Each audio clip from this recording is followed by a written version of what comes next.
Hi everyone, I would like to welcome you back to my channel where we are going to be discussing endocrinology.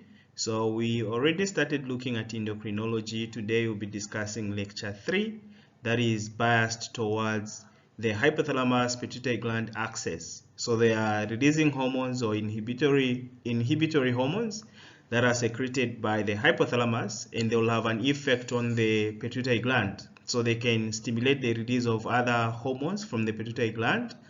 Then those hormones could be stimulatory hormones that will go and stimulate other glandular cells of the other glands to produce other hormones that will have an effect on the target cells of the body. So that's what we are going to discuss.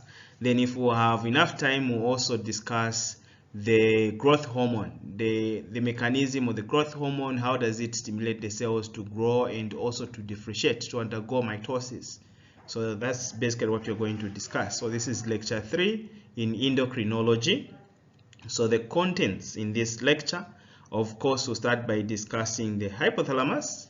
So the hypothalamus is the one that will control the pituitary gland, because it will be producing, releasing hormones and also inhibitory hormones.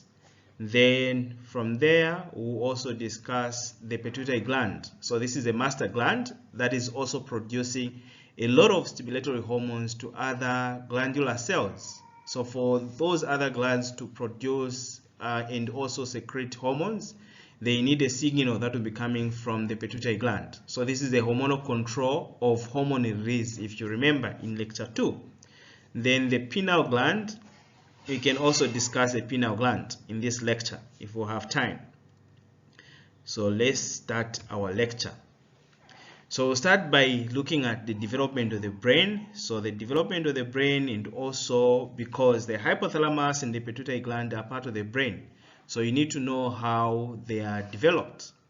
So if you check in this diagram, there is what we call the 3 primary brain vesicles. So the 3 primary brain vesicles, we have the proencephalon, the mesencephalon, and the rhombencephalon.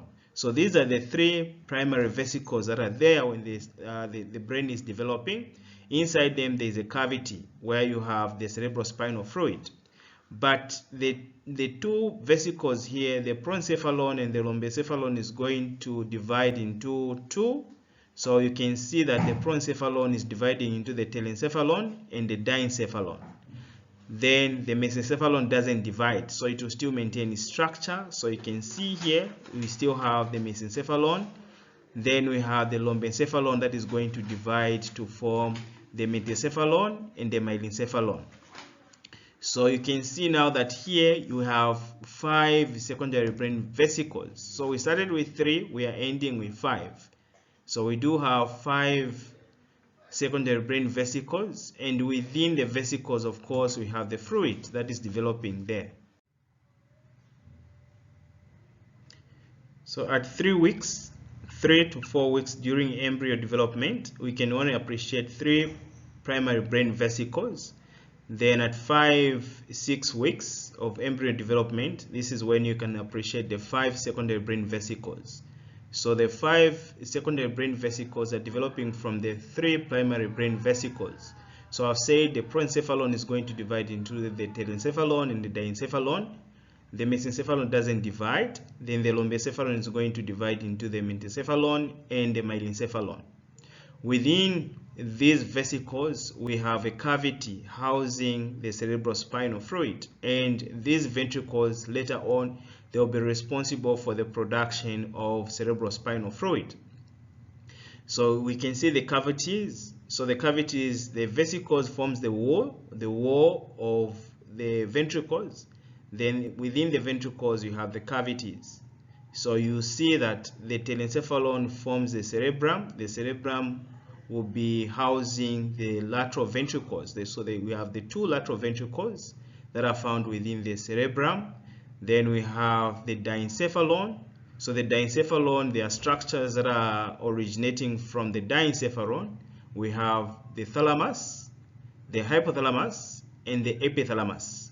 So the hypothalamus contains a cluster of nuclei that are responsible for production of certain hormones. and each nuclei, it has got a specific function. So each nucleus has got a specific function. So because we are discussing the hypothalamus, that's why you need to understand where the hypothalamus is derived from. So it's derived from the diencephalon. So within the diencephalon, we have the third ventricle. So you can see the third ventricle within the diencephalon. In the mesencephalon, which forms the midbrain. The midbrain, this is where you find the aqueduct of the midbrain that is communicating the third ventricle and the fourth ventricle. In the rhombencephalon, that will divide into the metencephalon and the metencephalon. It contains the pons, the cerebellum behind there, and also the medulla oblongata. So in the pons and the cerebellum, this is where you're going to find the upper part of the fourth ventricle. Then in the medulla oblongata, that's where you will find the lower part of the fourth ventricle. Then within the lower part of the fourth ventricle, you have the certain openings or apertures that will now communicate the ventricles with the subarachnoid space where the cerebrospinal fluid is going to be circulating. Okay, but I'm just interested in the diencephalon. This is where you have the hypothalamus, and also the pituitary gland is derived from the diencephalon, especially the anterior, the posterior part of the pituitary gland, because the anterior part is derived from the primitive oral cavity. So we have two lobes of the pituitary gland, the anterior lobe, which is derived from the primitive oral cavity, and the posterior lobe, which is derived from the diencephalon. So you find a lot of neurons there that are projecting to the posterior pituitary gland. So moving on to the hypothalamus. So what is the hypothalamus? The hypothalamus is a part of the brain that is found below the thalamus, hence the name hypo. Hypo means under the thalamus. So the hypothalamus is a part of the brain that is found below the thalamus and just above the brainstem. So it's above the brainstem, but it's below the two thalami. So it's a dicephalic structure that is present ventrally in the brain. So it's derived from the diencephalon. So it's derived from the diencephalon, hence it's a dicephalic structure that is present ventrally in the brain itself. So this is a hypothalamus. So it's a structure that is derived from the diencephalon, but it's under the thalamus. So it's hypothalamus, but it's above the brainstem. So you can see the brainstem there. So the hypothalamus is just above the brainstem, but it's under the thalamus, hence the name hypothalamus. So it's separated from the thalamus by hypothalamic sulcus, and medial border is ill-defined, which separate the hypothalamus from the subthalamus.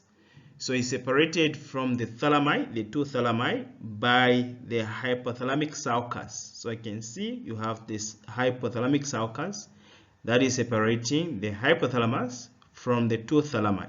But the lateral borders are ill-defined, so you can't really separate them from the subthalamic structures because it's ill-defined, the demarcation. In terms of weight, the hypothalamus will weigh 4 grams. 4 grams. So this is the hypothalamus. We say it is separated from the two thalami by the hypothalamic sulcus. So you can see in this diagram the hypothalamic sulcus. This is the hypothalamus. It's under the thalamus, but it's above the brainstem. So the brainstem is composed of the midbrain, the pons, and the medulla oblongata. This is referred to as the brainstem. So the hypothalamus is above the brainstem, but it's under the thalamus. Then you can see from the hypothalamus there is this extension which is called the pituitary gland. It is sitting within the sella turcica. The sella turcica is a bone cavity of sphenoid bone. So you can see this is a sphenoid bone. So within the sphenoid bone we have the bone cavity housing the pituitary gland. So this is the pituitary gland, which is more like an extension of the hypothalamus. So it's also a derivative of the diencephalon.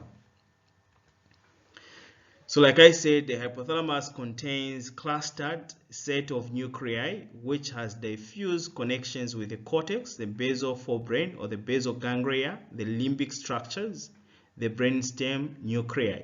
So there are projections and connections that are connecting the hypothalamus to the other parts of the brain. So it's connected to the cortex, is connected to the basal ganglia, is also connected to the brainstem. So there are neurons that are projecting from the hypothalamus to connect the other parts of the brain. Okay, so there's that kind of network of neurons that are connecting the hypothalamus to the other parts of the brain for coordination sake. So here we can really appreciate a lot of nuclei. So we have a cluster of nuclei that are responsible for a lot of functions. So if you remember when we are discussing GIT, I told you to say there are two nuclei that are responsible for hunger and satiety. So the hunger center, we said, is the lateral hypothalamic nuclei, and we had the ventromedial nuclei, which was the satiety center. So those are also part of the hypothalamus. But here we are interested with the ventromedial nuclei and other ventral nuclei of the hypothalamus that are responsible for production of hormones. And on top of that, we also have the paraventricular nucleus and supraoptic nucleus. So the paraventricular nucleus and the supraoptic nucleus, they are responsible for the production of ADH and oxtosyn. So these are the hormones that are being produced by the hypothalamus, and then they will be stored within the posterior pituitary gland. So those are the two hormones that are called neurohormones produced by these neurons in these nuclei. Then they will be transported to be stored within the axon terminals of the neurons that are projecting to the posterior pituitary gland. But in the anterior pituitary gland, you realize to say that you have a lot of glandular cells there that are responsible to produce 6 major hormones that we'll be discussing today as well. So all these are the nuclei that are responsible to control the other hormones that are coming from the anterior. So the hormones that are coming from the anterior pituitary gland are controlled by the releasing hormones that are produced by the hypothalamus.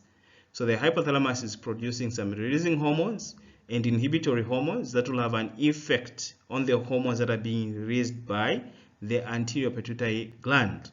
But from the posterior pituitary gland, you would realize to say that these hormones are mainly coming from the paraventricular nucleus and supraoptic nucleus. And then they will be transported to be stored within the posterior pituitary gland, just waiting for signal or the stimulus for release of those hormones.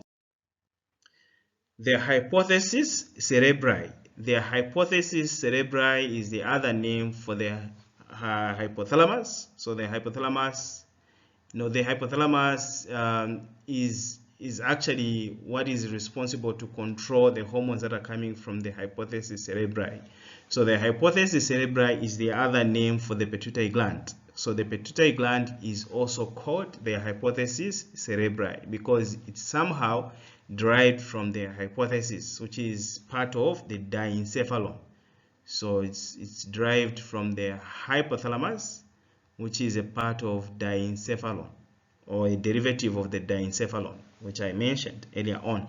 So during embryo development at 4 weeks, if you have a sagittal section of the embryo, you'll be able to see the structures, the development of the brain and other structures. So at this age, you'll be able to see the development of the hypothesis cerebri or the pituitary gland. So I told you to say that there are two lobes of the pituitary gland. We have the anterior lobe and the posterior lobe. The anterior lobe is derived from the primitive oral cavity. So you can see that there's this part that is derived from the primitive oral cavity that will form part of the pituitary gland. Then you also have this part that is coming from the diencephalon. So this part is coming from the diencephalon is called the posterior lobe. So we have the anterior and the posterior lobe. So we have this pouch that is originating from the primitive oral cavity. So I've told you to say that the pituitary gland is sitting in a bone cavity of sera turcica. So this is the bone cavity of sera turcica, which is part of sphenoid bone. Then that's got two lobes. So the adrenal hypothesis, from the name itself, adrenal means gland. So adrenal hypothesis, it means that it's derived from the primitive oral cavity. It will have a lot of glandular cells there that are responsible for production of 6 major hormones and other hormones that we won't be discussing in this lecture. So we'll concentrate much on the 6 major hormones that are produced by the anterior pituitary gland. The posterior pituitary gland mainly are 2 hormones that are being secreted there. So they are not being produced here as in per se. They are being produced by the hypothalamus. So there are 2 nuclei in the hypothalamus. The supraoptic and paraventricular nuclei are the ones that are producing the oxtosyn and ADH. Then they will be transported by axoplasmic transportation to be stored within the axon terminus of these neurons. Once there's a signal for exocytosis of these hormones, then they will be exocytosed, ADH and oxtosyn. Okay, so down here is just a diagram that is showing the development of the hypophysis cerebri or the pituitary gland. So we are saying 2 parts that are contributing to the formation of this master gland. So we have the floor of the diencephalon and the roof of the mouth. So this is the primitive oral cavity that will form the pouch. The Rathke's pouch is the one that will form the anterior part, and the derivative of the diencephalon to form the posterior part. The anterior part is derived from the oral cavity because the oral cavity is on the anterior aspect of the body, so it becomes the anterior pituitary gland or the anterior lobe of the pituitary gland. So you can see the portions of the pituitary gland there. You have the stem that is connecting the brain tissue. Then you have the neural hypothesis. These are neurons. They are derived from the diencephalon. Then we have the adrenal hypothesis. Adrenal means gland. Hypothesis is part of the pituitary gland. So the adrenal hypothesis, it means that it contains a lot of glandular cells that are derived from the primitive oral cavity. Okay.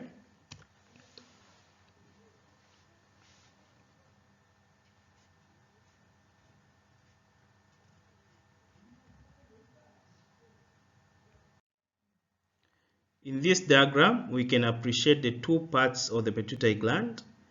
We have the anterior lobe of the pituitary gland and the posterior lobe of the pituitary gland. The anterior lobe was derived from the primitive oral cavity. So you can see a lot of glandular cells that are responsible to produce a lot of hormones. Then from the posterior lobe, you can also see the extension of these nerve fibers. So you can see the axon of the nerve fibers. Their cell body are found in the 2 nuclei, the paraventricular nucleus and the supraoptic nucleus. So the paraventricular nucleus and supraoptic nucleus, we have 2 nuclei that will form axons, and these axons, their axons will project to the posterior lobe of the pituitary gland. So once the hormones are being produced here, ADH and oxtosyn, they will be transported via the axons of these neurons. Then they will be stored within the axon terminus, just waiting for signal for exocytosis. So the signal for exocytosis could be different. If there is dehydration, for instance, dehydration can cause ADH to be secreted here. So ADH will be secreted due to dehydration. So the osmolality is responding to the osmolality of the extracellular fluid. So if the osmolality is increasing, it's becoming hyperosmolar. If the osmolality of the extracellular fluid is increasing, it means that the concentration of solutes is increasing. That would translate that there's some sort of dehydration. Then they are going to release ADH. And you know, to say ADH, it will have an effect on the cardiovascular system and also on the kidneys. In the cardiovascular system, is called vasopressin or arginine vasopressin because it can go and bind to V1 receptors, causing contraction of smooth muscle cells, vasoconstriction. When it goes to the kidneys, you realize to say it's going to cause translocation of GRUT2 transporter proteins to be embedded within the apical site of the epithelium cell so that you have more reabsorption of water. So with the presence of ADH, via the V2 receptors, and then you have a lot of reabsorption of water. So if you are reabsorbing a lot of water, that will have a control on the dehydration that is taking place within the body. So there are different stimuli that can cause release of ADH or release of oxtosyn. Oxtosyn can be released when a baby is suckling on the nipples. If there's a woman who's having a child and that baby is suckling on the nipples, it can trigger suckling response or reflex, which will enhance the production and the release of oxtosyn. And that oxtosyn can go and cause contraction of myoepithelium to increase expression of milk in the nipples. Then the same oxtosyn can be stimulated if the unborn baby is sitting on the cervix. On the cervix there are receptors which are responding to the baby that is actually pushing against the cervix. So that can also stimulate the release of oxtosyn, and that oxtosyn will cause contraction of the uterus. Then it will start pushing the fetus or the baby into the birth canal. So you find that in labor also there is stimulation of oxtosyn to be released. So the stimulus could be different. Then looking at the anterior pituitary gland, this is where a lot of hormones will be secreted. So for them to secrete these hormones, they are communicating with the hypothalamus. So in the hypothalamus, we have the ventral hypothalamic nuclei. So the ventral hypothalamic nuclei are the ones that will be producing a lot of releasing hormones. Then those releasing hormones, you can see that these neurons that are producing those releasing hormones, they are not actually proceeding all the way to the anterior pituitary gland. They are ending into this network of capillaries that will form a portal system. So the network of capillaries here, they will actually help in transporting the releasing hormones from the hypothalamus all the way to the anterior pituitary gland. Then in the anterior pituitary gland, they will stimulate those glandular cells to release other hormones. So I'll explain later on. But from the anterior pituitary gland, you can see that there are 6 major hormones that are being secreted here. We have the thyroid stimulating hormone, follicle stimulating hormone, luteinizing hormone. So these two are the gonadotropins. Then we have adrenal corticotropin hormone that will go and stimulate the adrenal cortex to release a lot of glucocorticoids and melanocorticoids. Then we have the growth hormone, and also prolactin hormone. So these are the 6 major hormones that are produced by the posterior, not the posterior, but the anterior pituitary gland. The posterior pituitary gland is just releasing oxtosyn and ADH. Okay, so this is the hypothalamus pituitary axis that is controlling the production of other hormones from other glandular cells. So let's look at these hormones now. So in the hypothalamus, we have hypothalamic hormones that are being produced there within the hypothalamus. Then once they are produced, they can be transported by the portal system from the hypothalamus to the anterior pituitary gland to stimulate these glandular cells to release other hormones that will go into circulation. Then they will be transported to the target cells of other glandular cells to control the secretion and the production of other hormones. So we start with prolactin. The prolactin, so we have prolactin releasing hormone. The prolactin releasing hormone can be produced by the hypothalamus. It will be transported by the portal system. It will go to the anterior pituitary gland to stimulate the release of prolactin. Prolactin will be transported by the circulatory system to the target cells that are found within the breasts. So you find that the prolactin can enhance development of the breast cells and also the production of milk. So you can see the control that is taking place there. So for the breast to develop, you need prolactin. So this prolactin to be released, it also needs another signal that is coming from the hypothalamus, the prolactin releasing hormone. But on top of that, we also have dopamine, which is prolactin inhibitory hormone. The prolactin inhibitory hormone is mainly produced by the hypothalamus. Then it will go and inhibit the cells that are supposed to produce and release prolactin in the anterior pituitary gland, so that the release of prolactin is minimized or reduced. So before puberty, you realize to say that the concentration of prolactin is low. It's very low. Why? It's because before puberty, females, they are also producing a lot of prolactin inhibitory hormone. So they will go and inhibit the production of prolactin because, I mean, it's before puberty. Do you need the breast? What are the breasts for?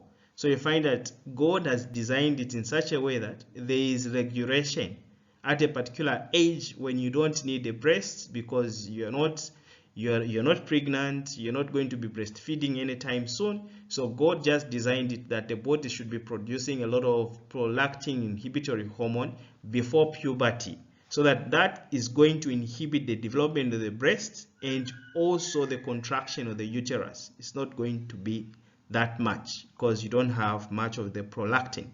But after puberty, you will start producing a lot of prolactin releasing hormone, and then it will stimulate the release of prolactin that will go into circulation. Then it will go and cause development of the breast now, because now it's preparing you for reproduction. So after puberty now you can see that the breast will start developing. Why? It's because of a lot of prolactin that will be in circulation.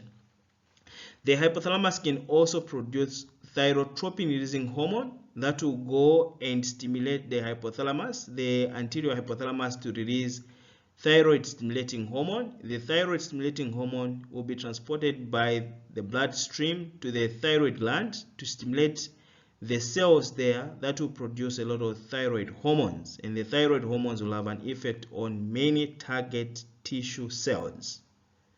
But you can also see that the thyrotropin releasing hormone is not just stimulating the thyroid, it's not just stimulating the anterior pituitary gland to release a lot of thyroid stimulating hormone. It can also stimulate the cells that are producing prolactin. So just pay attention to that. A question can come in MCQs. So you can see that the thyrotropin releasing hormone has got an effect on prolactin because it can enhance the production of prolactin as well. Corticotropin releasing hormone is produced by the hypothalamus, transported by the portal system to the anterior pituitary gland to stimulate the cells that are producing adrenal corticotropin hormone. So the adrenal corticotropin hormone will be circulated by the cardiovascular system. It will go to the adrenal cortex to increase the production of cortisol. So the glucocorticoids will be produced because of the adrenal corticotropin hormone that is being released from the anterior pituitary gland. Then the cortisol have an effect on many tissues. Then coming to the growth hormone, we have the hypothalamus that is producing the growth hormone releasing hormone that will go to the anterior pituitary gland to stimulate the cells that are producing the growth hormone. The growth hormone will have an effect on the liver and other cells. So on the liver, it can stimulate the production of somatomedins, then other cells to cause development of other tissues. So development of the bone and cartilage, development of soft tissues. So that will be stimulated by the growth hormone. But we also have growth hormone inhibitory hormone. So the growth hormone inhibitory hormone is inhibiting the secretion of growth hormone. So there is kind of control. You don't want to be growing forever. So there is control by the growth hormone inhibitory hormone.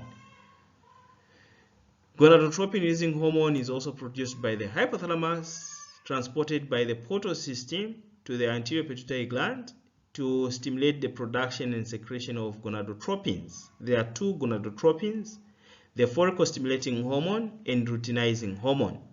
These gonadotropins, they will now be transported by the bloodstream to the endocrine cells or the gonads, so the testes and the ovaries. So we have the testes in males and the ovaries in females.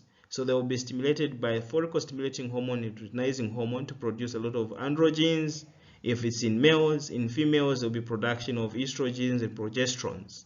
And these will have an effect. So these are the germ cells or the gonads. So the germ cells or the gonads are the ones that are producing androgens and estrogens and progesterones. So depending whether you're male or female, you can be producing more of androgens if you're male.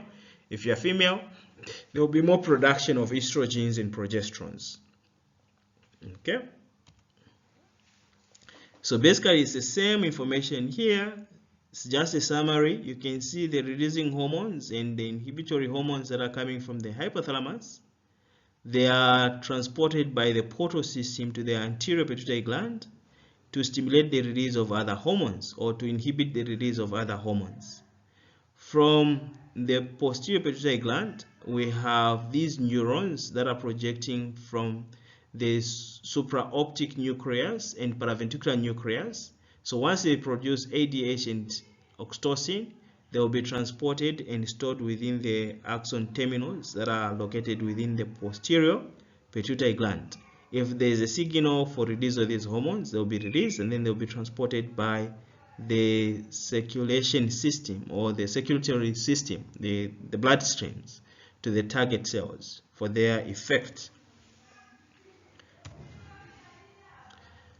Okay, so just shedding more information. It's just the same information here as well. So we have the hypothalamus that are releasing ADH and oxtosyn, transported by the axoplasmic transport to be stored within the axon terminals. When there's a signal for exocytosis, they will be released from the terminals. Then they'll be transported by the cardiovascular system to the breast and also to the uterus.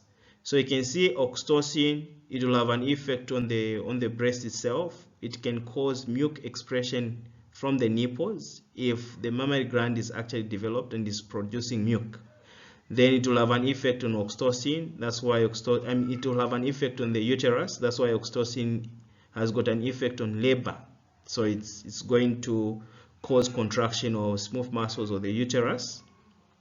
ADH has got an effect on the kidneys and cardiovascular system depending on the receptor. In the cardiovascular system, V1 receptors. On the kidneys is via V2 receptors. So it can cause vasoconstriction, hence it's also referred to as vasopressin or arginine vasopressin.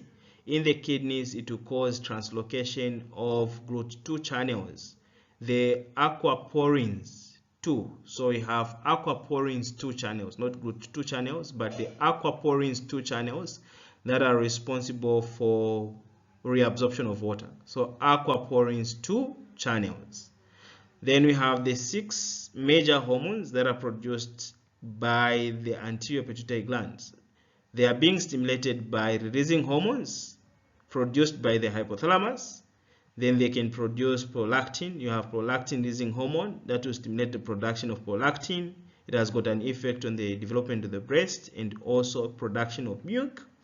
The growth hormone, we have growth hormone releasing hormone coming from the hypothalamus to stimulate the release of growth hormone, and the growth hormone will have an effect on almost all tissue, be it muscle, bone, cartilage, development and proliferation of cells.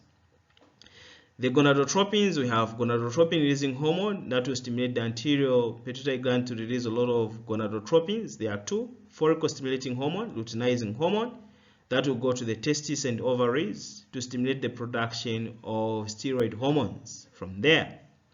Then we have the same follicle stimulating hormone and luteinizing hormone. It will have an effect on ovaries for the production of progesterone. In the testes, the production of testosterone. So you can see that happening. Then the adrenal corticotropin hormone will go to the adrenal gland, especially the adrenal cortex, to stimulate the production of adrenal corticosteroids. So you have adrenal corticosteroids, which are glucocorticoids and mineralocorticoids that will be secreted there.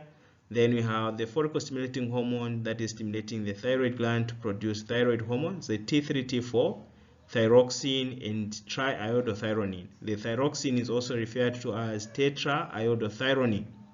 So these hormones that are being produced by the other glands, they have a negative feedback mechanism. This is how they are going to control their production.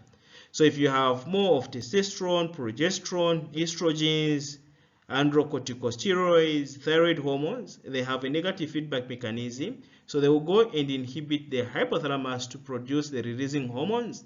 Then they can go to the anterior pituitary gland to inhibit the release of the stimulatory hormones. So you can see these stimulatory hormones production will decrease, and then the production of the actual hormones will also decrease. So this is called negative feedback control. So in lecture 1, I told you to say most of the hormones they are under negative feedback control. That is going to make sure that the concentration of these hormones is not increasing so much that it can cause disease. So there is control on how much hormones needs to be produced. So negative feedback control. Okay, so because this is just the same information, we make progress here. So these are the cells, the glandular cells of the anterior pituitary gland that are producing hormones. So there are different types of cells which are also going to appreciate in microbiology and also anatomy, especially histology. So we have the gamma cells. So you can see you have the gamma cells, the sinusoids. These are just tiny blood vessels. Then you have the alpha cells, the epsilon acidophil cells. These are the ones that are producing a lot of growth hormones. Then you have the delta basophil cells. So there are different types of cells. So these cells, they have specific names as well that are producing hormones in the anterior pituitary gland. So we have these different types of cells. The somatotropes are producing human growth hormone. So soma means the body.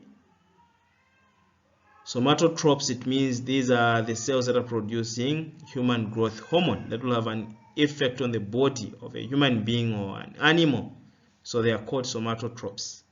Corticotropes, you can guess that these are producing adrenal corticotropin. So the adrenal corticotropin is being produced by corticotropes. Thyrotropes, they are producing thyroid stimulating hormone. Gonadotropes, they are producing gonadotropic hormones, which will include the luteinizing hormone and also follicle stimulating hormone. Then the lactotropes, lacto means milk, so you can guess the lactotropes, they are producing prolactin that will have an effect on milk production and the development of the breast. The posterior pituitary gland, I've already said that there are many releasing two types of hormones there, ADH and oxtosyn. But what is producing those hormones are the nuclei, the two nuclei, the supraoptic and the paraventricular nuclei, or the hypothalamus. And then they will be transported by the axoplasmic transportation stored within the axon terminus in the posterior pituitary gland, just waiting for the signal for exocytosis of those two hormones. As if that is not enough, there is another table here that is summarizing the same cells in the anterior pituitary gland and the hormones they are producing, the functions of those hormones they are producing. So this table here, we have the cell that are producing hormones, the hormone that is being produced by that cell, the chemistry or the structure of the hormone, and the physiological action of the hormone. Somatotropes, they are of course producing growth hormone or somatotropin. So somatotropin, growth hormone is just the same. In terms of chemistry, it's composed of 191 amino acids. So if it's more than 100 amino acids, then this qualifies to be a protein hormone. So it's a protein hormone. In terms of the function of this hormone, it's going to stimulate the body growth, hence the name growth hormone. It's going to stimulate secretion of insulin-like growth factor. Then it's also going to stimulate lipolysis, so breakdown of fat for energy usage. So you have utilization of fat as a source of energy rather than carbohydrates. So the growth hormone is going to stimulate lipolysis, breakdown of fat. Then it's going to inhibit action of insulin on carbohydrate and lipid metabolism. So it's going to oppose the function of insulin on the cells, in other ways. The corticotropes, they are producing adrenal corticotropin hormone. The adrenal corticotropin hormone is a peptide, why it has got 39 amino acids, which is less than 100 amino acids. So it can't be a protein hormone, it will be a peptide hormone. The physiological action of the adrenal corticotropin hormone is going to stimulate the production of glucocorticoids and androgens by the adrenal cortex. then to also maintain the size of zona fasciculata and zona reticularis, or the cortex. So to some extent, the adrenal corticotropin hormone is going to encourage the development of the adrenal glands to maintain the size of zona fasciculata and zona reticularis of the cortex. The thyrotropes, they are producing thyroid stimulating hormone. This hormone is a glycoprotein that is composed of two protein subunits, the alpha and the beta protein subunit. So this is a huge protein hormone. So you can see the amino acids there. So it's huge protein hormone. Then it's going to stimulate the production of thyroid hormones by thyroid follicular cells. So it's going to stimulate the follicular cells to produce a lot of thyroid hormones, the T3, T4, T3, T4, triiodothyronine and tetraiodothyronine. Then it's also going to maintain the size of the follicular cells. So the follicular cells that are producing thyroid hormones, for them to maintain their size and shape, they need the presence of thyroid stimulating hormone. It's the one that is stimulating these cells to develop as well. Gonadotropes, they are producing follicle stimulating hormone. The follicle stimulating hormone is a glycoprotein of two protein subunits as well, the alpha and the beta protein subunit. It's going to stimulate the development of the ovaries, so the development of ovarian follicles as well. So the development of the ovaries, or the development of ovarian follicles, hence the name follicle stimulating hormone, is stimulating the follicles to develop. It will also regulate spermatogenesis in the testes. So in males, it's going to stimulate the development of spermatogenesis in the testes. The luteinizing hormone, which is another gonadotropin. The luteinizing hormone is a glycoprotein of two protein amino acids, two protein subunits, the alpha and the beta subunits. In terms of function, it will cause ovulation. So the luteinizing hormone is the one that is responsible for ovulation. So when you are looking at the ovarian cycle, or if you want the menstrual cycle, when the days is approaching day 14 of the menstrual cycle, that's where ovulation takes place. You find that the production of luteinizing hormone is going to be very much, is going to increase. We are going to have a surge in luteinizing hormone that will bring about ovulation. So it is the function of the luteinizing hormone to cause ovulation, and also the formation of corpus luteum, because after ovulation, that follicle that is going to ovulate, the Graafian follicle, the dominant follicle, when it ovulates, it's transformed into the corpus luteum. So the corpus luteum, or the yellow body, it is a function of the luteinizing hormone to form the corpus luteum. Well, the corpus luteum is after ovulation. Then it will also stimulate the production of estrogens, progesterones by the ovary. It can also stimulate the production of testosterone in the testes. So even males, they do produce luteinizing hormone, but in males it doesn't cause ovulation. In males, it will just encourage the production of sperm. So it's going to encourage the production of sperm and also the production of testosterone in the testes. Lactotropes, they are producing prolactin. The prolactin is a single chain of amino acids. So it has 198 amino acids in structure. So it qualifies to be a hormone. It qualifies to be a protein hormone. Then in terms of function, it stimulates the milk secretion and production. So I've already told you to say that it's going to cause development of the breasts, and also encouraging production of milk and also secretion of milk. That's the function of lactotropes.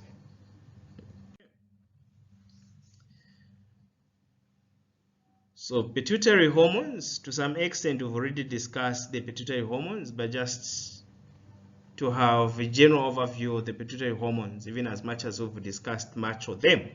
So the pituitary gland, which is called the hypophysis, is a small gland about 1 centimeter in diameter and 0.5 to 1 gram in weight. So in terms of weight, it's very light, 1 gram in weight.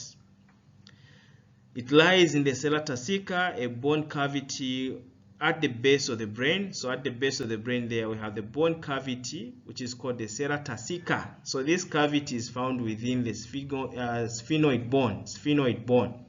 It's connected to the hypothalamus by the pituitary stalk. So the pituitary stalk is what is going to connect the pituitary gland with the hypothalamus. Physiologically, the pituitary gland is divided into two distinct portions. So we have two distinct portions of the pituitary gland, the anterior pituitary gland, which is called the adrenal hypothesis, and the posterior, which is a neurohypothesis. And between these is a small, relatively avascular zone called the pars intermedia.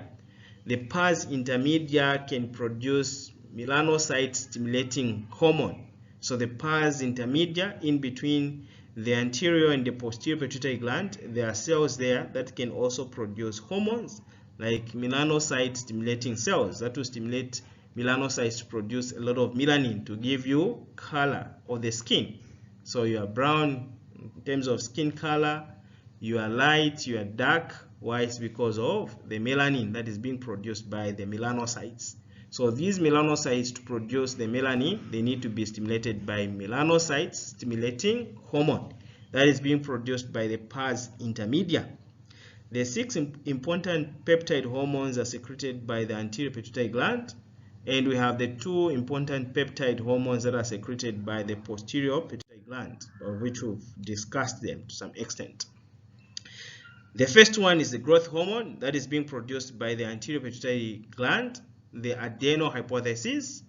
So the growth hormone, of course, is being stimulated by the growth hormone releasing hormone. So the function is going to promote growth of the entire body by affecting the protein formation, cell multiplication, and cell differentiation. So it's going to have an effect on mitosis of the cells, protein formation and deposition of protein, and also mitosis of the cells, and of course the differentiation of the cells. So it's going to cause growth of the body. So it will stimulate growth in different cells. The adrenal corticotropin hormone, or corticotropin, controls the secretion of some of the adrenocortical hormones which affect the metabolism of the glucose, proteins, and fats. The thyroid stimulating hormone, which is also referred to as thyrotropin, it controls the rate of secretion of thyroxine and triiodothyronine. Thyroxine is also called tetraiodothyronine. The triiodothyronine by the thyroid gland, and these hormones control the rates of most intracellular chemical reactions in the body. So they are also referred to as metabolic hormones. They can increase the metabolism of the body. So they are going to control the intracellular chemical reactions of the body. The prolactin is going to promote the mammary gland development and milk production. So the development of the breast and also the production of milk. The 2 separate gonadotropic hormones, these are the gonadotropins. We have follicle-stimulating hormone and luteinizing hormone, of which we've said that they're going to control the growth of the ovaries and the testes, as well as their hormonal and reproductive activities. So the hormones that are produced by the testes and the ovaries will be regulated by follicle-stimulating hormone and luteinizing hormone. These are the 2 gonadotropins. Then the posterior pituitary gland, there are 2 hormones that are coming from there, oxtosyn and ADH. Antidiuretic hormone, which is also called vasopressin or arginine vasopressin. This hormone controls the rate of water excretion in the urine. So if you have a lot of ADH, there will be a lot of translocation of aquaporins too that will be embedded within the apical side of the epithelium cells in the kidney nephron to facilitate reabsorption of water. So the presence of ADH, there will be more reabsorption of water, then the volume of urine will be less. You'll be producing concentrated urine. But if you have less of ADH, then there will be less of reabsorption because these portions of the kidney nephron, it's not permeable to water. So you find that there will be a lot of water, there will be a lot of fluids that will be excreted in the urine. So then the urine volume will be more. Oxtosyn It's going to help express milk from the glands of the breasts to the nipples during suckling, and also helps in delivery of the baby at the end of gestation. So this is the delivery that is taking place during labor, because we said oxtosyn can cause contraction of smooth muscles in the uterus. So the muscles in the uterus will contract with the presence of oxtosyn. So it's going to help in the delivery of the baby during labor. The pars intermedia produces melanocyte stimulating hormone. The melanocyte stimulating hormone controls the melanin production and secretion from the melanocytes. So the melanocytes are the ones that are producing melanin. So they will be controlled by melanocyte stimulating hormone that is being produced by the cells in the pars intermedia or the pituitary gland. So these are the hormones of the pituitary gland, which we've discussed. The hypothalamus control pituitary secretion. So this I think I've already discussed with you, to say the hypothalamus, they are producing a lot of hormones, and they will control the production and the secretion of other hormones in the anterior pituitary gland. Then we have the nervous control, the nervous signals that are coming from the supraoptic and paraventricular nucleus that can also stimulate the release of hormones in the posterior pituitary gland. So the secretion of the posterior pituitary is controlled by nervous signals that originate in the hypothalamus and terminate in the posterior pituitary gland. So in contrast, secretion by the anterior pituitary is controlled by hormones called hypothalamic releasing and hypothalamic inhibitory hormones, secreted within the hypothalamus itself and conducted to the anterior pituitary through the minute blood vessels. So we have these minute or tiny blood vessels that are part of the portal system that will deliver the hormones from the hypothalamus to the anterior pituitary gland, so that those cells are able to be stimulated to release those hormones. So the hypothalamic releasing and inhibitory hormones, for most of the anterior pituitary hormones, it is the releasing hormones that are important. But for prolactin, the hypothalamic inhibitory hormone probably exerts more control, because we said if you are below puberty, it means that age you don't really need a lot of prolactin. So I find that at that age, when you are 3 years, 4 years, 5 years, 6 years, 8 years, as a female, before puberty, you don't need a lot of prolactin. So the body will be producing more of prolactin inhibitory hormone. But the major part of the other hormones mainly are the releasing hormones that will be controlling the secretions of other hormones that are needed at that age. So the major hypothalamic releasing and inhibitory hormones are the thyrotropin releasing hormone. So these we've already discussed as well. So we have the thyrotropin releasing hormone, the corticotropin releasing hormone, we have the growth releasing hormone, the gonadotropin releasing hormone, and prolactin inhibitory hormone. And their functions, we've already discussed them. So at your own time, you can check them out. Even this table is just summarizing the releasing hormone and the inhibitory hormones and their functions, of which we've already discussed. So we make progress. Let's move on to the physiological functions of the growth hormone. So now we are done with the hypothalamic pituitary axis. We've seen the interaction between the hypothalamus and the pituitary gland, especially the anterior and also the posterior. So now we need to discuss each of those hormones that are produced by the anterior pituitary gland, starting with the growth hormone. So the physiological functions of the growth hormone. The growth hormone, in contrast to other hormones from the anterior pituitary, does not function through a target gland, but exerts its effects directly on all or almost all tissues of the body. So you realize to say that most of those hormones that are being produced by the anterior pituitary gland, they will go and stimulate other glandular cells to release other hormones. like the thyroid stimulating hormone is stimulating the thyroid gland to release the thyroid hormones. Then we also have other hormones like the adrenal corticotropin hormone that will go in the and stimulate the adrenal cortex to release a lot of glucocorticoids. But the growth hormone itself, it will have an effect directly on the other cells of the body. So we have the other cells of the body that will be stimulated by the growth hormone. So it will have an effect on most body cells.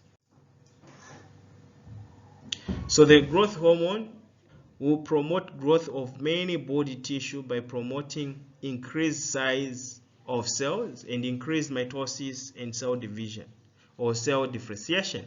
So it's going to cause an increase in the size of the cells, an increase in the division of the cells, which is referred to as mitosis, and also cell differentiation, so that now a cell specializes into a particular type of a function that is called cell differentiation. So it will have an effect on the size of the cells, the mitosis or division of the cells, and differentiation of the cells. That is the growth hormone. The release of the growth hormone. So during the day, you find that a growth hormone is not produced that much, but during the few first hours of deep sleep, when you are sleeping, midnight, somewhere there, you can see that the production of the growth hormone is maximum there. So during your deep sleep, that's when the production of growth hormone is more, which makes sense because the growth hormone is there to repair your body itself. When you're sleeping, that's when the body will repair itself. So it needs a lot of growth hormone to cause repair of damaged tissue or proliferation of cells, cell differentiation, and also an increase in the size of the cell and also number of cells. So you find that when you're sleeping deep in your sleep, that's when you're producing a lot of growth hormones. But there are also other factors that can cause an increase in the growth hormone. So some exercises, if you're exercising, so too much or heavy exercises can also cause an increase in the growth hormone. So you can see noon here is 12 hours, but the growth hormone is being produced very much. Why? It's because exercise itself can cause the growth hormone to be secreted more. But under normal physiological release of growth hormone, it's supposed to be released when you are sleeping. So early hours of the morning, around 03, somewhere there, you find that the growth hormone concentration will start reducing. When you wake up, you find that the growth hormone will be at the lowest level. Then again, after the day, when you sleep, the production of growth hormone will increase. So factors that stimulate or inhibit secretion of the growth hormone. What are the factors that can stimulate the growth hormone secretion and factors that can inhibit the secretion of the growth hormone? So let's start with the factors that will stimulate the growth hormone secretion. The first one here, decreased blood glucose. So hypoglycemia can increase the secretion of growth hormone.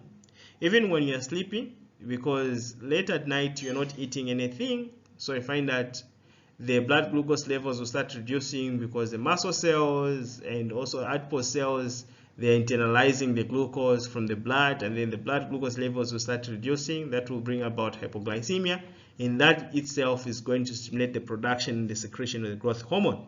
So of course, hypoglycemia is going to stimulate the production and secretion of growth hormone. Decreased blood free fatty acids. So the decreased blood free fatty acids can also stimulate the release of growth hormone because now you have less free fatty acids. These free fatty acids, they are also being used as a source of energy by the muscle cells and the other cells of the body. So when you are sleeping, their levels are reducing. That can also stimulate the secretion of growth hormone. Starvation or fasting, protein deficiency can also result into the production of growth hormone. Trauma, stress, excitement, exercise, I've already mentioned that all these, they can stimulate the production of growth hormone and secretion. Testosterone, estrogens, deep sleep, when you're sleeping, especially stage 3 and stage 4 of deep sleep, you'll be producing a lot of growth hormone. The growth hormone releasing hormone that is being produced by the hypothalamus, it can stimulate those cells, the somatotropes, to release a lot of growth hormone. So you see that the growth hormone releasing hormone, of course, is going to stimulate the secretion of growth hormone. The factors that are inhibiting the growth hormone secretion, the opposite now. The increased blood glucose level. So the increased blood glucose level is going to inhibit the secretion of growth hormone. So during the day, because you are eating, you had your breakfast, you are having your lunch, you're having your supper, so you find that during the day, the increase in the blood glucose levels is going to decrease the secretion of the growth hormone, and also increase in the free fatty acids, aging itself. When you are aging, you're not producing a lot of growth hormone, so it's very difficult to repair, and also development of the cells is not that good because now you are aging, which makes sense. Obesity is another factor that can inhibit the release of growth hormone. The growth hormone inhibitory hormone, which is the somatostatin. So the growth hormone inhibitory hormone, somatostatin, it can inhibit the release of the growth hormone.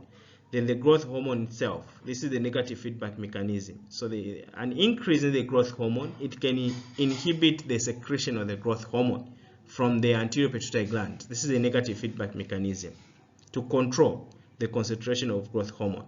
So if you overproduce growth hormone, the presence of that growth hormone can also inhibit the production and secretion of other growth hormones. The somatomedins that are released by the liver, it can also inhibit the production of the growth hormone, because in terms of structure is similar to that of growth hormone inhibitory hormone.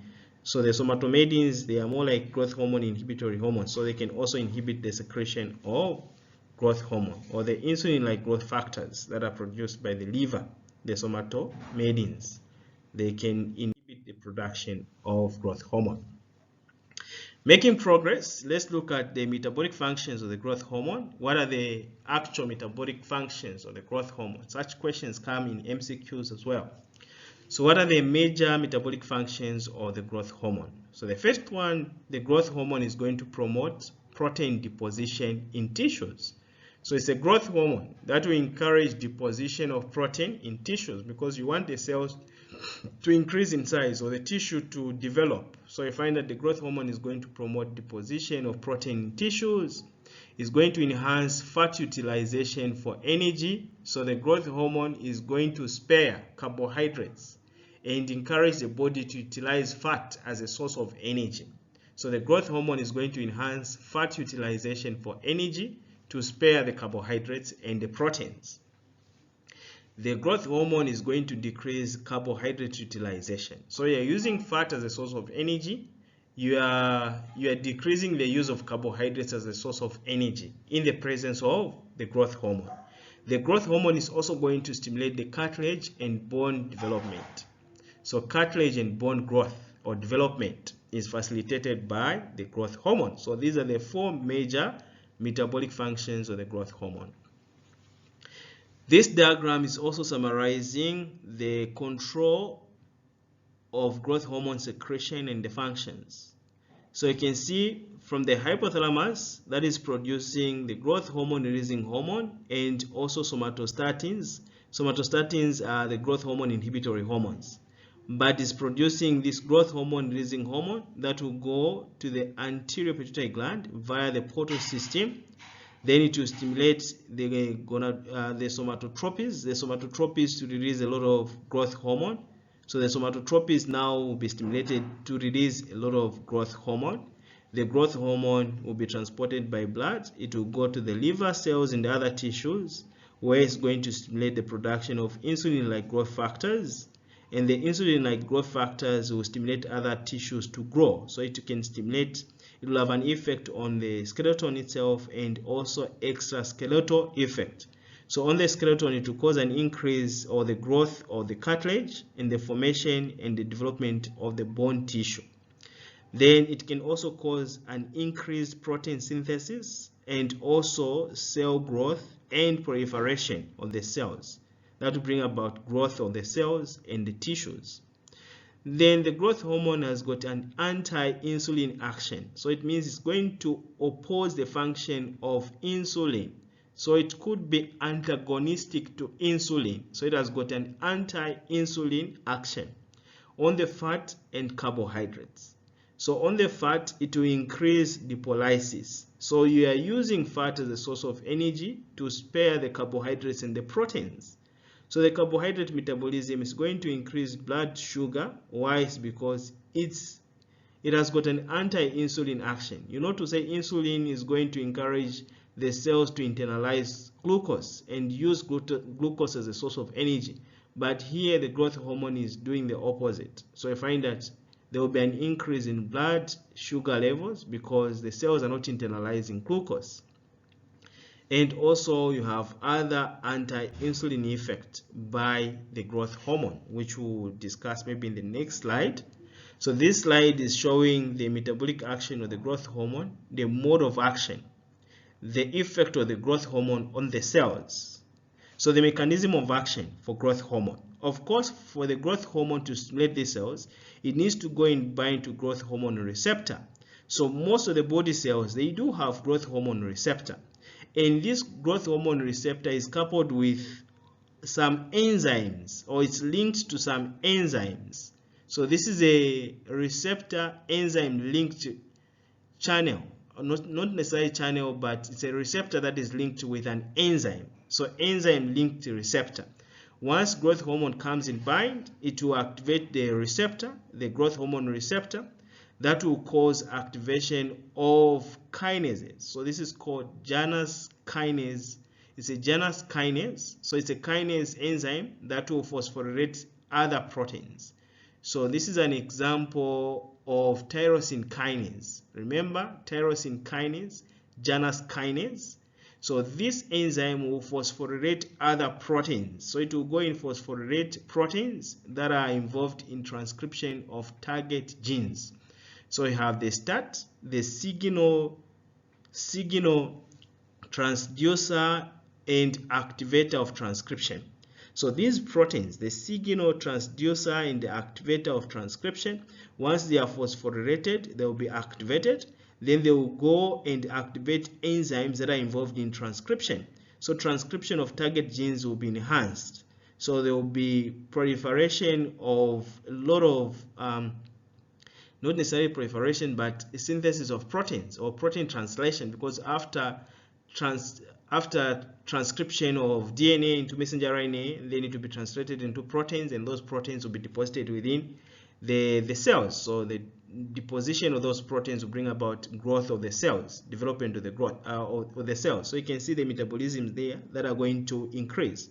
There will be growth. Why? There will be proliferation and differentiation of cells because of the enzymes that are being produced now. Then it can also activate other proteins like the SHR or the SHC or the SRC. So these are some of the proteins that will activate the MAPK. The MAPK is mitogen activated protein kinase. They also have an effect on transcription. So they are going to enhance transcription of DNA into messenger RNA. Then there will be a lot of production of enzymes, which could be proteins. So enzymes which are protein in nature, then they will increase metabolism of the cells. That will bring about cell division, cell differentiation, and also deposition of proteins within the cells.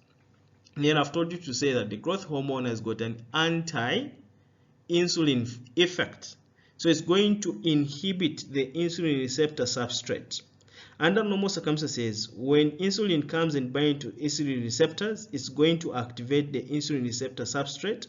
That will activate the phosphatidylinositokinase. That will bring about translocation of GLUT4 channels that will be embedded within the plasma membrane of the muscle cells or different cells of the body. That will now facilitate internalization of glucose. So glucose will be internalized by these cells. But the growth hormone has got an anti-insulin effect. It's going to inhibit the insulin receptor substrate. So that even if you have insulin that is attaching the insulin receptors, this substrate is not going to be activated. There will be no translocation of GLUT4 channels. So the muscle cells, they won't be able to internalize glucose. So you find that The cells won't be using much of the glucose as a source of energy. They are not also internalizing glucose, but they are using much of fat as a source of energy. By so doing, there will be a buildup of glucose in blood. So you find that if you have excessive amount of growth hormone, even the blood glucose levels will start increasing. So you're going towards hyperglycemia because of the growth hormone. Abnormalities of the growth hormone secretion. So abnormalities due to the growth hormone. What are some of the abnormalities? Let's start by discussing dwarfism. Dwarfism. So from the word itself, a dwarf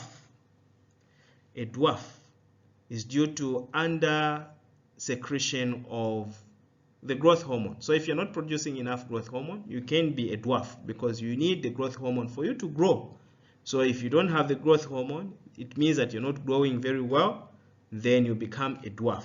So dwarfism, what can cause dwarfism? So most instances of dwarfism result from generalized deficiency of anterior pituitary secretions, which is called the panhypopituitarism during childhood.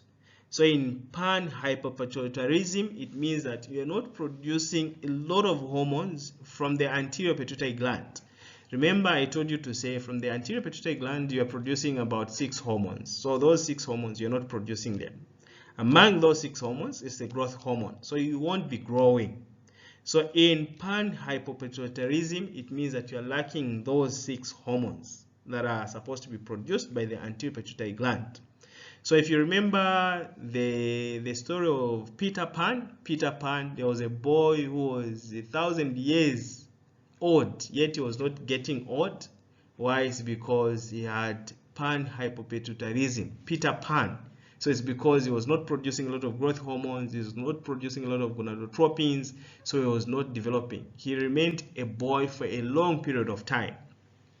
So in general, all the physical parts of the body develop in appropriate proportion to one another, but the rate of development is greatly decreased.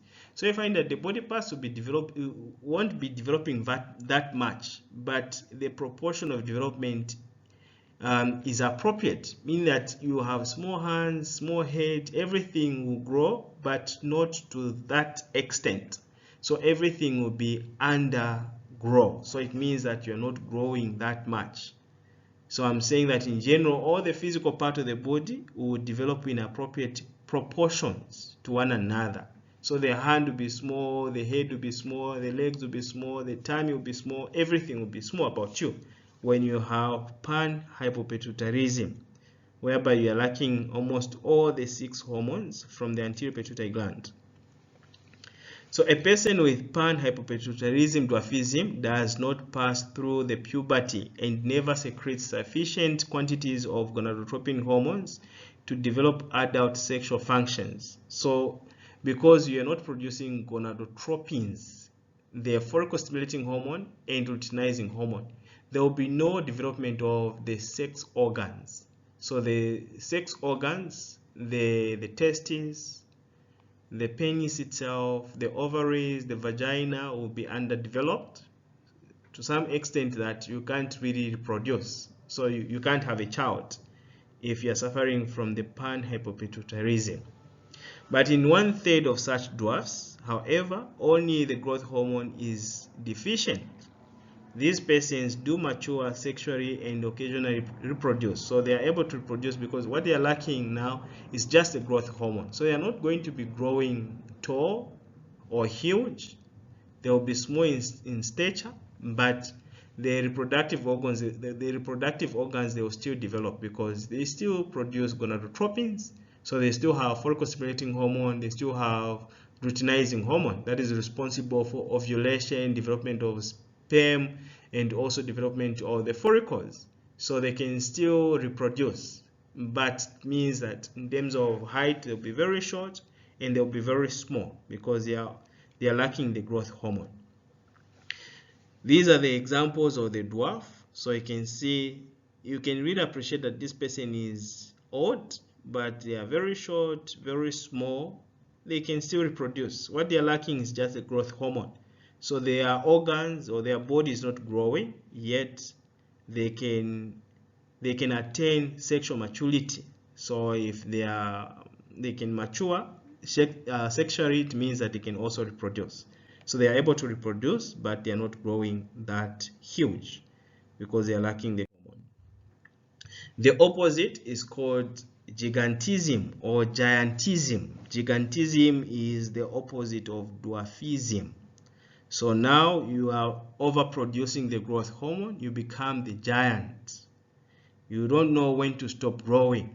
So you find that you're just growing and growing, you become very tall and very huge because of the growth hormone that is overstimulating the cells to undergo mitosis, to undergo differentiation, and also to increase in numbers and size. So you find that you become a giant. So giantism is caused by overactivity of acidophilic growth hormone producing cells of the anterior pituitary gland or acidophilic tumor which occur in the gland. So sometimes you have individuals with a tumor. That tumor is overproducing growth hormone, is not responding to negative feedback mechanisms. So it's just overproducing the growth hormone. So that growth hormone will overstimulate the body to grow, and then you become a giant. Sometimes it's because of the acidophilic tumors. Those cells that are producing growth hormone, they are overstimulated. Not that you have a tumor, but those cells are just overproducing the growth hormone, and then you become a giant. And sometimes it's just part of the genetic makeup. In certain families, you find that they are huge. Why? It's because it's part of their gene that they're producing a lot of growth hormone, and then they become giants. They become very tall. So as a result, large quantities of growth hormone are produced, and all body tissues grow rapidly, including the bones. So even the bones and cartilage are growing rapidly. Then you become very tall.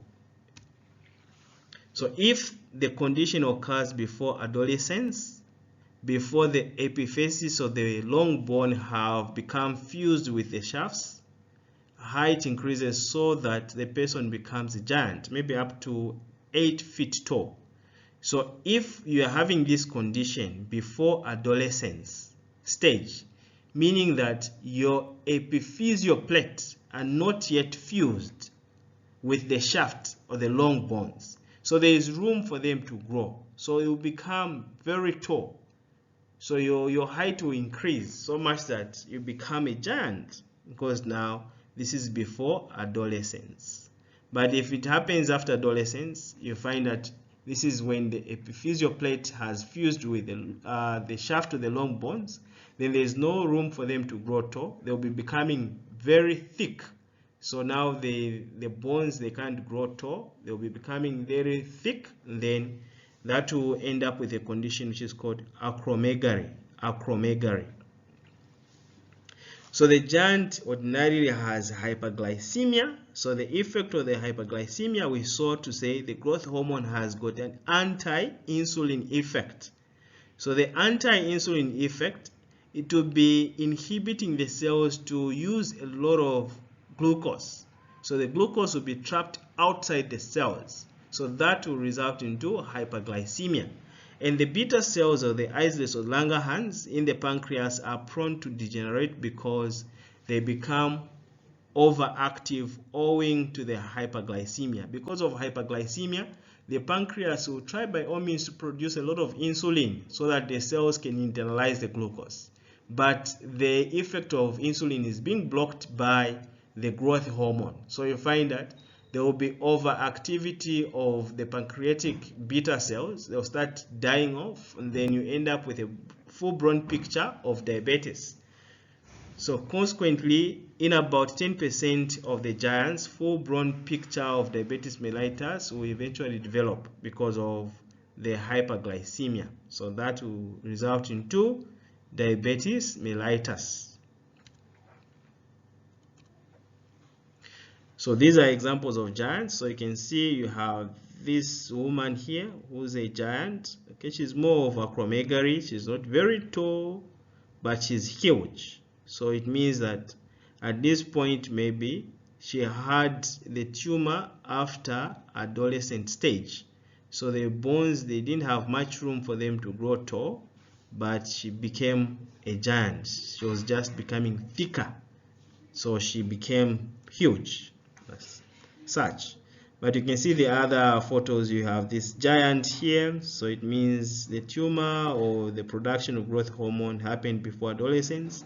So the long bones became very long, so they were increasing in size, and then he became a giant, very tall. This guy is seated on the chair, yet is touching the ceiling of the house. So you can see that this guy obviously is very tall. Is beyond the average height for a man. So he is a giant. Even this guy here is talking to the two ladies, but the ladies will just reach as high as his waist. So he became a giant because he was producing a lot of growth hormone before adolescence. So there was room for these long bones to become longer. Then here is the result of a giant, gigantism or giantism. So even this guy here, we have three men here. The first one is an average man with the average height for a normal man. Then at the middle here we have a giant. You can see that he's very tall as compared to the average man. Then we have another guy on the other end. There is a dwarf. So you can see the size of this man, or the height for this man, is very short when you compare him to the average man. So we have the case of giantism at the middle. Then at the far end there, dwarfism. Overproduction of growth hormone, giantism. Underproduction of growth hormone, dwarfism. But I said if the tumor happens after adolescent stage, then what you're going to have is acromegaly, whereby the bone are not growing longer, but they will become thicker. Why? It's because now there is no room for them to grow tall. That is after the epiphyseal plate has fused with the shaft or the long bones. So if the acidophilic tumor occurs after adolescence, that is after the epiphysis of the long bones are fused with the shafts, the person cannot grow taller, but the bone becomes thicker and the soft tissue can continue to grow. So the soft tissue can continue to grow, but the bones will become thicker. So that is the case of acromegaly. There is enlargement. Enlargement is especially marked in the bones of the hands and the feet, and in the membranous bones, including the cranium, like the head, the bone of the head, the cranium. The nose, which is a soft tissue, it can grow, it can become as big as twice the normal size of the nose. The bones of the forehead, the supraorbital feature, they are going to grow. The supraorbital ridges are also going to grow. The lower jaw and portions of the vertebra can also grow. This is because their growth does not cease at adolescence. So after adolescence, some of these bones, they can still grow. So in acromegaly, consequently, the lower jaw protrudes forward. So the lower jaw can grow. The maxilla, because it's attached to the cranium, you'll find that it doesn't grow much. But the lower jaw, there is room for it to grow. So it will protrude forward like that. So it will be protruding forward like that, as though you are asking for more water. Then we have the forehead. It will slant forward. So the forehead will slant forward because of the excess development of the supraorbital regions. So these, the supraorbital regions, will grow. Then the forehead will slant forward like that. Then the nose will increase to as much as twice the normal size. So the nose will increase to as much as twice the normal size, as if you are asking for more oxygen again. Then we have the feet that will enlarge. So the feet will enlarge, the fingers will become very thick. You will have a challenge to type words using a smartphone because the fingers are very thick, so they are thickened. Then many soft tissue organs such as the tongue, the liver, and especially the kidneys, they will enlarge also. So you have splenomegaly, hepatomegaly. So these organs, soft tissue organs, they are going to enlarge because they'll grow in acromegaly.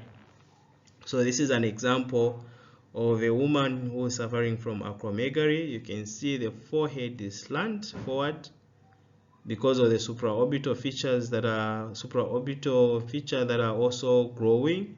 Then the nose has become big, twice the normal size. Then there is protrusion of the lower jaw forward. Why? It's because there is room for it to grow as compared to the upper jaw. Then the soft tissue grow also, so you can see that the nose it's increased in size. When you check the organs like the liver, the spleen, and other visceral organs, they will also be bigger in acromegaly. So I think we are done with the lecture. Thank you very much. We'll see you in lecture 4 for endocrine.